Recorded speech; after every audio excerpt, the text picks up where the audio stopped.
video, I'm just going to take you through the foam roller and the pace that I think that it works best for some myofascial release, and that is really these long muscles that surround the longest bone in our body, the femur, the thigh bone.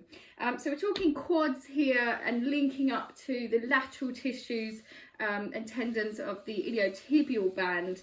So it's all this connective tissue around the front and the sides of the thighs. We will come down a little bit further below the knee as well. I think there's a couple of spots there that you can get to with this roller as well. Now, this is not an exhaustive list of myofascial release or how to foam roll. I'm not guru on that. I'm just going to go through things that make sense to me that I will use, and hopefully maybe you can then utilise for your benefit. Now, I have got probably the most basic foam roller on the market. I've had this for absolutely ages, decades I'd probably say actually. And I don't get it out that often actually, but when I want to target these areas, I will. You can get the singing, dancing, vibrating, bumpy, do all ones, but that comes down to preference. The mode of operation is going to be the same with what you do. So let's talk about the front of these thighs first. Now there, you will be amazed how much tension and restriction we get through the kind of sinews and the connective tissue of these muscles. This is a complicated area. Actually, lots of very strong, powerful muscles meeting here, and if they can't glide freely, then we start to get all sorts of impacts higher and lower down that kinetic chain. So really useful to try and loosen that off. So if we start with the front of it first, the front of those thighs, the only downside to these really is that you've got to have a reasonable amount of strength in the upper body and in your core to actually hold the positions you need to be in to then roll the legs. So that's the downside with it.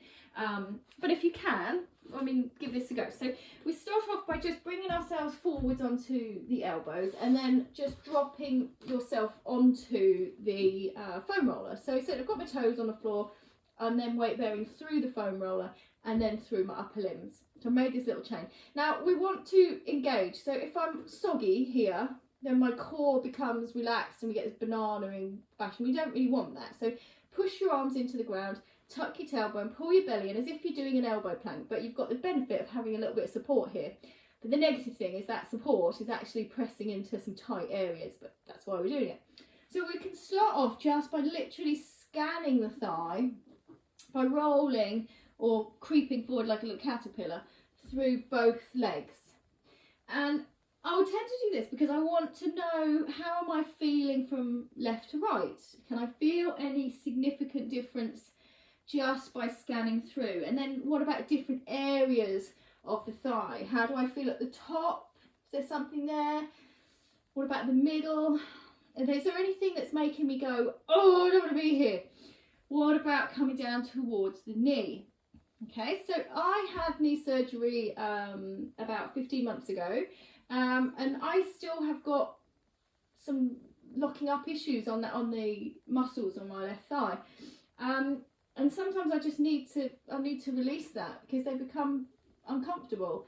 So I can feel that now, that my left thigh is feeling different to my right thigh. So if I find a spot that just begins to radiate pain and I stop there, I'm then just going to start just trying to move the muscle by moving the joint, which is going to create an elongation and a shortening of the muscle whilst that pressure is on that point.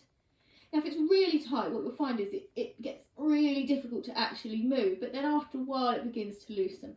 When I've done that a few times, I'm either going to think, well, that's loosened up now, good, I'll move on. Or I'm just going to be like, oh, it's still really painful, which just means that you're going to have to keep coming back to it over a series of time. So not necessarily in one day. It could take you weeks or months to get that to loosen up, but you've got to try and do something. So you play around with these things, have a little go at doing the knee bend. If you've got a really tight bit there, what you'll feel is that it's like a flicking underneath. It almost feels like you've got rocks, marbles within the tissue. Those bits you want to get rid of, because you should be able to push your tissues around to some extent without them kicking back at you. And when you've got that big flicking roll, underneath when you're trying to move or when you're trying to roll forwards and backwards, that is going to be causing some restriction and knock-on effects through your kinetic chain. So you really want to get those nice and smooth. So it's really about ironing out the creases that we don't want in the body.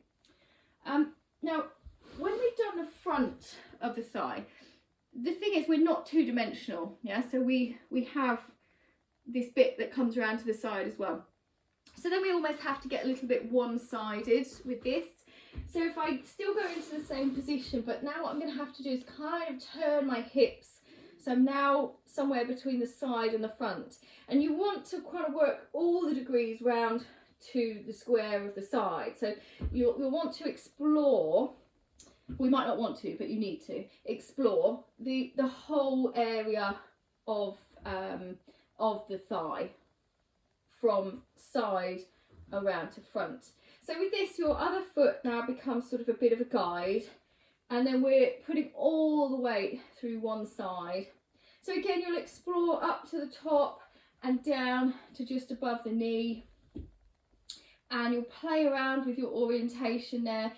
There's usually some really good bits just on the corner, so somewhere between being on the side and on the front, where the two strong tissues of the quads and the tendon of the ITB kind of meet, and they often get sort of stuck together, and this is a good way of kind of just freeing that up. So you can roll and just bring yourself on and off the really horrible painful bits. If you find a horrible bit and you can tolerate it, remember we're trying to stay strong through the body though, you can again go into your bending and straightening of the knee to try and work through that. So you just play around with that until you've covered the whole front and side of the thigh.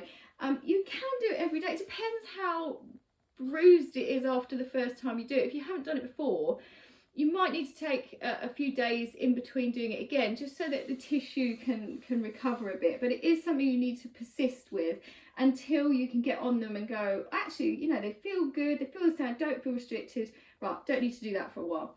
Now, just whilst we're on why these are useful on the lower legs, and the chances are if you've got tightness somewhere through there, it's worth checking out the calves anyway. I don't find these particularly useful for hamstring release because I just don't think we can really get the right angles, but you could roll along the back of the hamstring and explore it a little bit, but I just don't think we can get the right positions for that one. You can come further down and get to the calf. Again, it's a bit awkward because you've kind of just got to take the other leg out the way and get enough pressure coming through it. Now, if you're really tight, you might notice some tension just by resting the leg on it and rolling. But again, arguably for me, I'm not sure you're going to get enough pressure to start actually breaking stuff down the way we want it to. So we have to do a kind of lift, which again, you need to have enough strength in your arms to do this, and I'm not sure everybody's going to be happy with that, but this rolling forwards and backwards over the calf, we can do that. If I find a tough spot again, what I could do is flex and extend from my ankle, maybe circle the ankle as well, so I'm just moving the tissue whilst they're maintaining a pressure point there. So you can get some reasonable calf release with this as well. You just got to watch though that you're not just creating some problems up the top if you're not strong enough. You know, you don't want to be all rounded like this and doing it. We're trying to get good body alignments as we do it. So that's pretty much how that foam roller works quite well for the lower limbs. There's probably one other area that it can work reasonably well with, and that is the front of the shin here. This can get really, really tight. If you have knee problems, you probably will have a reasonable amount of tension around this lateral part of your knee. So that area around there, the meaty bit of the shin, that you can just about get to it with a foam roller. So you'd basically just get the weight below the knee, and you'd kind of need to turn a little bit sideways there, and you can roll from below the knee to the ankle. Now the issue with this is that we've got this really long lever to try and support as we do it. What I'll often find quite useful is if you get a ball here so that you've got a bit of body support, and then you can roll a little bit more comfortably, so it's not so much tough work on your upper body as you do it, and that can just allow you to to get onto the front of that shin a bit more. The trouble is, if you take the ball into the equation, you then reduce the amount of weight going through the area that you're trying to release, so it makes it a bit easier, which we might not want. So that's the other area we can do. Generally speaking, I won't use the foam roller anywhere else in the body because I think it's a bit clumsy. So it's a bit difficult to get around some of the other areas of your body. Possibly we could get away with it in the upper arm, but we'll have a look at that when we come to the arm section. So if you've got any lower limb problems, give this a go. This can be a very cheap investment, and they're not too difficult to store around the house. And I would say, you know, if you can make this something that you do regularly each week, it will pay dividends. You know, it's a lot cheaper than going to see a massage therapist or a physio all the time to dig into you and stick needles in you. And it makes our job easier as well, because when you do come in, we know that you've got rid of a load of stuff, and we can just pinpoint certain areas that we know you need extra help with. So have a go with that. See how you get on.